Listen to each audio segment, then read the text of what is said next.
Sveiki tėčiai, mamos, mokytojai. Šios dienos tema – vaikiškas pavydas ir suaugusiųjų vaidmuo. Tema ne tik apie vaikų tarpusavio santykius, bet ir apie visuomenės moralinį stuburą. Apie tas manipulacijas, intrigas, įvairius nedasakymus, netaip pasakymą, informacijos iškraipimą, ką darom ir mes suaugę ir patys dažnai manipuliuojam ir kas už to slypi, koks jausmas.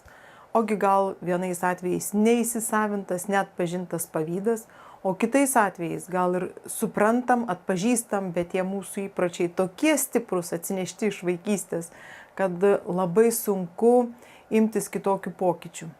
Tai rodo, kad mes kiekvienas iš savo batų, kiekvienas iš vaikystės. Šiandien kaip gimė ta tema?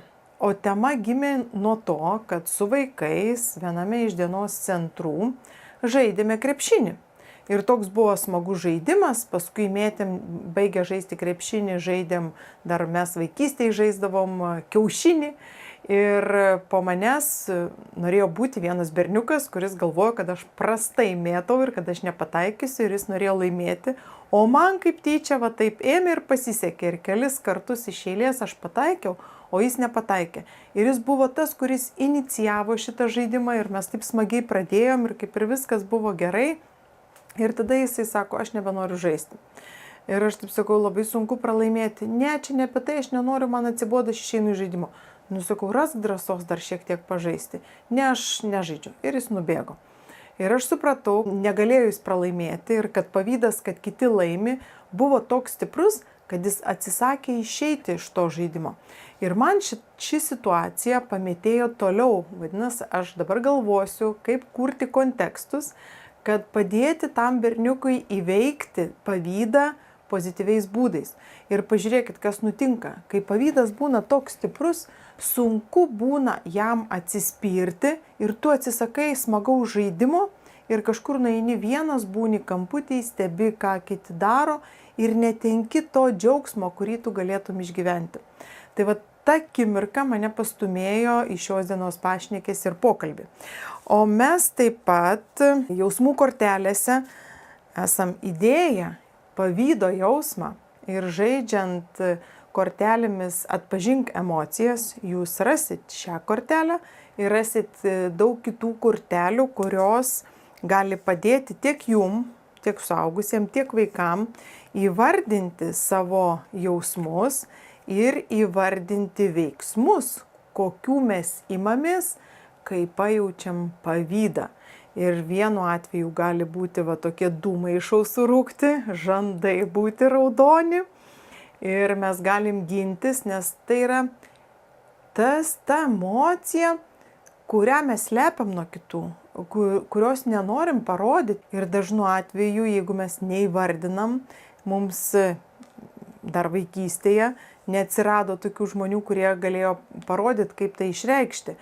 Ir labai sunku su tuo jausmu tvarkytis, nes tai jausmas, kurio mes nenorim parodyti, bet kuris yra kaip emocinė šiukšlė, kuri kaip nuosėda nusėda mumyse ir trukdo toliau žaisti, veikti prasmingai, palaikyti kitus ir kaip išgyvenant pavydą sudraugauti su kitais, neatsisakyti iš smagaus žaidimo, bet toliau smagiai žaisti ir lavinti įgūdį, kad aš galėčiau pataikyti daugiau, nes jeigu aš neinu žaisti to krepšinio ar ten kito žaidimo, tai aš nelavinu to įgūdžio, tai aš ir negalėsiu pasiekti geresnių rezultatų.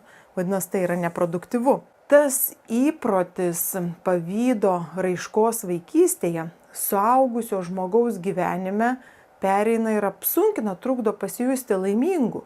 Tada pažiūrėkit, žmogus užima vadovaujančias pareigas, priima politinius sprendimus, turi šeimą ir visi tie bruožai išsiugdyti vaikystėje, mes būdami suaugę perkeliam juos į tarpusavio santykius ir tada turim jau nebesveiką visuomenę, bet jau tas socialinis kontekstas vaikam, pavyzdys, kurį jie mato, yra tas, kuris netinkamai išreiškia pavydą.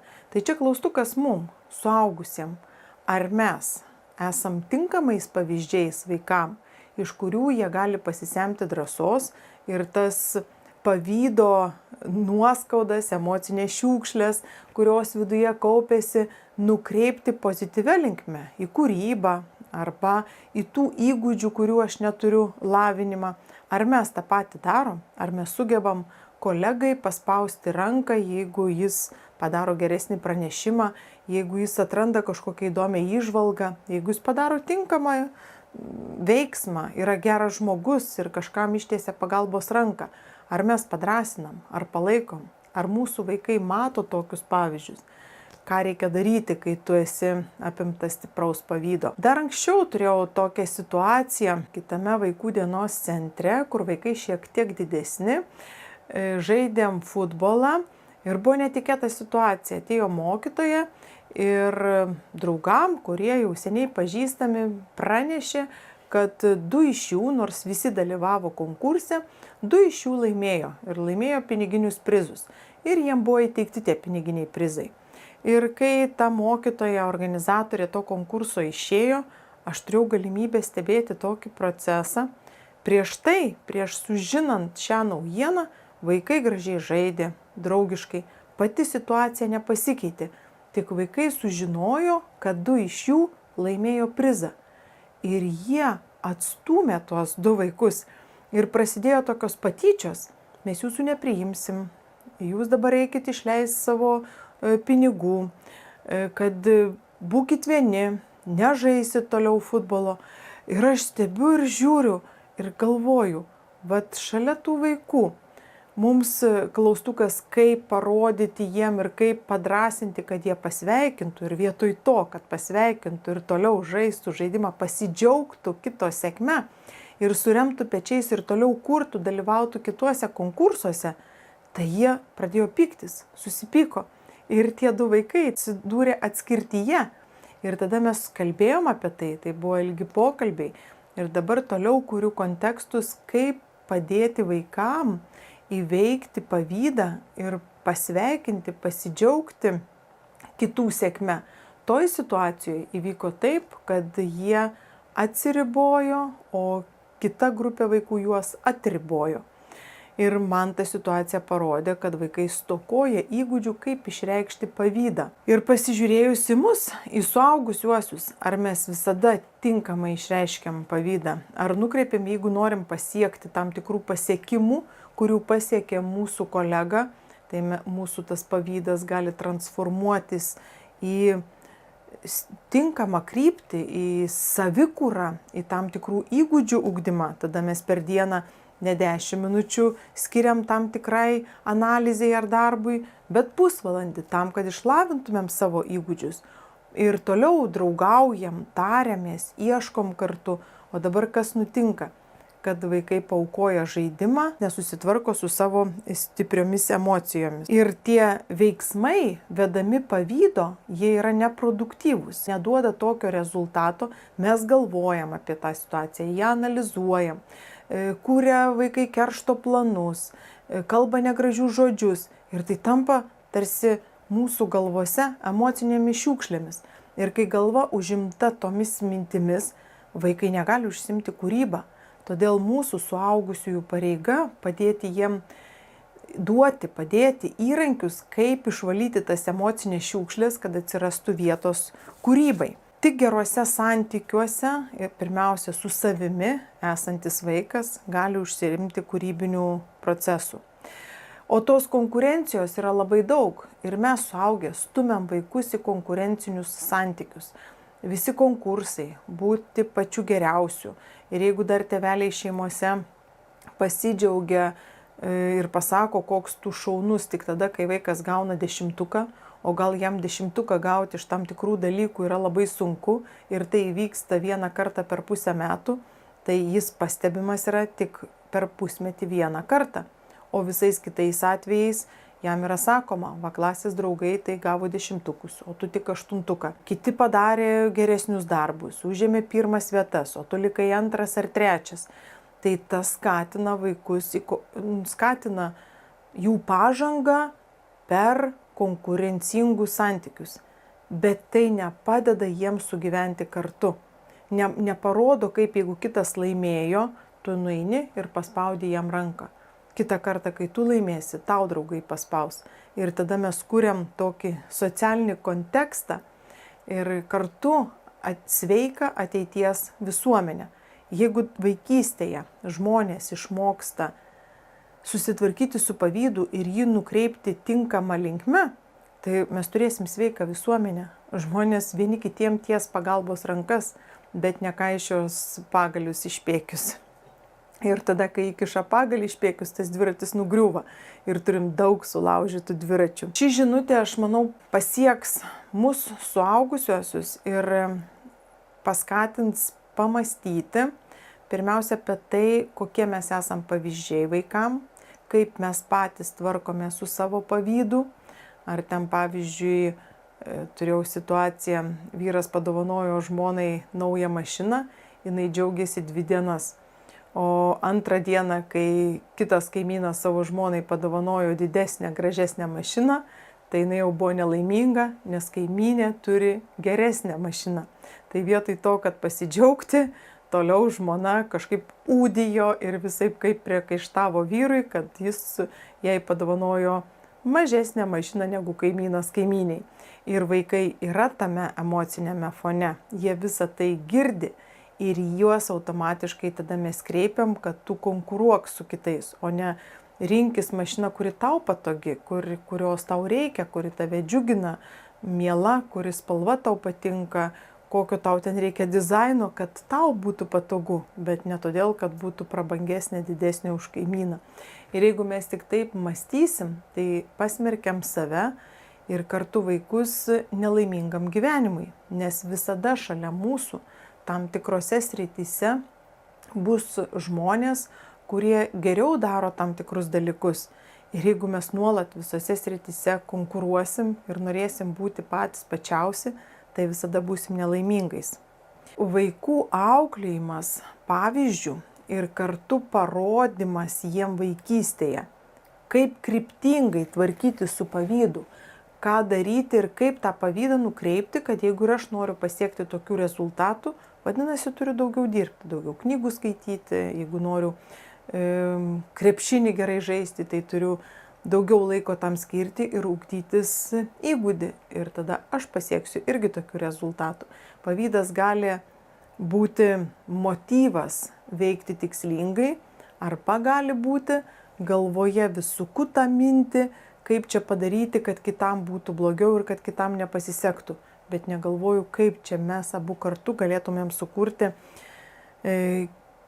kitus gražesnius dalykus. Ir štai mes turim arba sveiką visuomenę, arba visuomenę yra konkuruojanti, nesugebanti pasidžiaugti kito žmogaus sėkme ir to pasekmės yra gan liūdnos. Ne tik pačiam žmogui, bet ir šalia jo esantiem aplinkiniam. Kaip transformuoti ir įkvėpti mūsų suaugusiuosius, padėti vaikam ir pirmiausia pastebėti jų pavydą, stebėti jų veiksmus, ką jie daro pavydo apimti ir mokinti vaikus, ne kad jie pamirštų pavydą, kad kažkur padėtų į šoną. Ne, vat yra, aš savo, kad jie įsivardintų, kad dabar aš pavydžiu, nes jam geriau pavyko padeklamuoti eilėraštį, o man taip nepavyksta. Taip, aš padeklamavau savaip, ar suvaidinau, išsprendžiau uždavinį savaip, gavau tokį rezultatą, bet visada vaikam parodykit, kur yra jų stiprybė. Bet tu, pavyzdžiui, gerai šoki, ar tu gerai dainuoji. Vat vienas vieną gerai daro, kitas kitą ir mes kartu, jeigu savo gabumus sudėsim, tai galim sukurti tokius gražius dalykus. Bet jeigu konkuruosim, gal aš niekada neišspręsiu matematikos ar fizikos uždavinio taip, kaip draugas išsprendžia, bet aš turiu kitas savybės. Gal vienas pradeda skaityti būdamas 3 ar 4 metų, o aš pradedu skaityti būdamas 7 metų.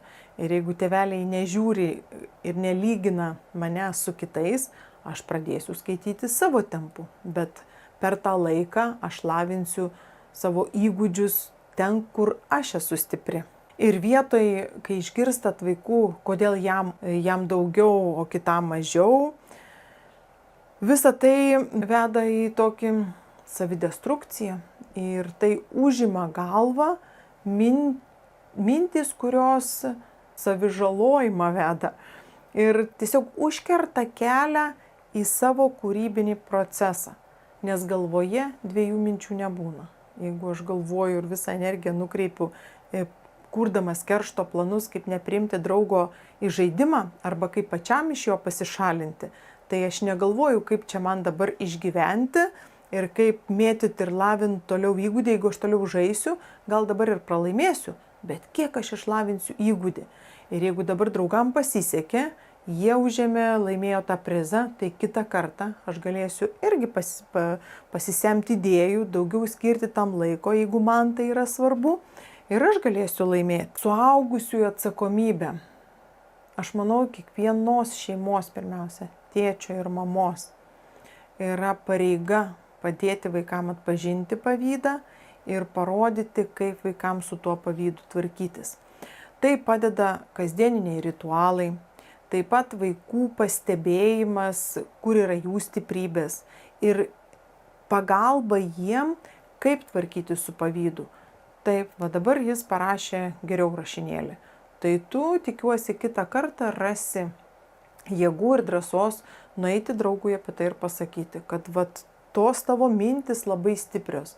Ar ten tu tą, kai išreiškiai mintį, idėją, kaip tu apibūdinai, kaip tu tai aprašėjai, man labai buvo įdomu skaityti, ar klausiausi, mane tai įtraukė, labai gražiai išsireiškiai. Ir žmogui malonu, ir tada tas žmogus nori toliau su mumis bendrauti, o jeigu aš noriu irgi panašiai išreikšti mintis, einu skaityti knygų ir dirbu ties tuo.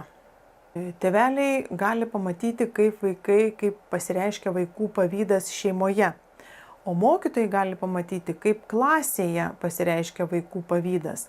Ir bendri ritualai, pagalba vaikam įveikiant pavydą ir parodant, kaip nekonkuruoti, o bendradarbiauti, yra labai svarbus įrankiai, kurie ateityje padės ne tik pačiam suaugusiam žmogui, bet ir prisidės prie visuomenės sveikatos. Ir kuo daugiau sveikų žmonių, emociškai, pozityviai mąstančių, tuo mes turim sveikesnę visuomenę. Apie tai, ką aš kalbėjau, jeigu tėčiam, mamom, mokytojam pritrūksta resursų ir nežinot, kaip padėti savo vaikam tvarkyti su pavydu, kiekvieną vasarą organizuojame vaikų ir jaunuolių stovyklas ir šią vasarą vyks stovyklos Liepos mėnesį nuo Liepos 20 dienos iki Liepos 24. Tai jaunesnio mokyklinio amžiaus vaikam ir nuo Liepos 27 iki 31 vyks stovykla jaunuoliam. Ir šių stovyklų metu aš pati būnu su vaikais, pati dalyvauju veiklose, stebiu ir apie tai, ką kalbėjau, stiprinu vaikų gebėjimus išreikšti ne tik pavydą, bet ir kitas emocijas. Bet per kūrybinės veiklas labai atsiskleidžia vaikų įpročiai, kaip jie išreiškia savo emocijas. O pavydas, jeigu yra išreiškiamas netinkamai, tai per žaidybinės veiklas tikrai tai pasimato ir vaikai gauna tiesioginius įrankius, kaip su tuo tvarkytis. Tai kviečiu tėvelius užeiti mūsų puslapį www.ugdykim.lt, pasižiūrėti informaciją ir būtinai nukreipti savo vaikus atvykti pas mus, nes jie išsiveš įrankius emocijų valdymo, kurie jiems bus naudingi visą likusį gyvenimą. Ir netgi su jumis galės pasidalinti tais įrankiais. O mes esam paruošę platformą, kuri skirta tiek tėveliam, tiek mokytojam, www.ugdykimkartu.lt. Apie tai, kuo aš čia dalinausi, ten jūs rasite paskaitų ciklus ir ten galėsite pasižiūrėti paskaitas, atlikti namų užduotis, diskutuoti grupiniuose susitikimuose su kitais, ne tik apie pavydą, bet ir apie kitas emocijas. Su grupinėmis diskusijomis startuosime nuo rugsėjo 1. Tai tiek apie mūsų veiklas, apie stovyklas. Dar noriu Jūs pakviesti, užsiprenumeruoti ir tapti mūsų sekėjais YouTube kanale Vaikų ugdymas. Ten mes talpiname daug nemokamo, bet labai vertingo turinio, kuris padės sustiprinti Jūsų tarpusavio santykius su vaikais. Tai tapkite mūsų prenumeratoriais, jeigu dar tokiais nesate, ir gausite visą naujausią mūsų informaciją, kurią talpiname YouTube kanale Vaikų ugdymas. Tai visokeriopios sėkmės atpažįstant savo pavydą ir padedant vaikam tinkamai, kryptingai išreikšti savo pavydą ir ugdytis įgūdžius, kurie padės pasijusti netgi išgyvenant pavydą laimingai žmonėmis. Iki kitų malonių.